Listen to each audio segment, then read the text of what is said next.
கரு வெட்டி கட்டி மச்சினி மனசுல அம்பு விட்டான். மச்சினி கண்ணாடி மாட்டி கேட்டு என்ன பார்த்து நச்சுன்னு கண்ணடிச்சான். சுந்தமா புத்தி இல்ல மச்சானே, சொல்றதும் கேட்பதில்ல மச்சானே. பக்கத்து வீட்டில் எல்லாம் பக்கா வச்சு மொத்தமா செஞ்சு புட்டா. வாழ்க்கைய கெடுத்துட்டங்க மச்சானே, வந்தது அழுதிடுவா மச்சானே.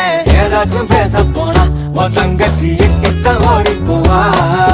சாவிங்க என்ன பகலிங்க என்ன, உன்னுள்ள வச்சேதான் காப்பானே உன்ன. இந்த சோகம் உன் பக்கம் வந்தா எதிரே நின்னு மோதி வெற்றி கொள்வானே.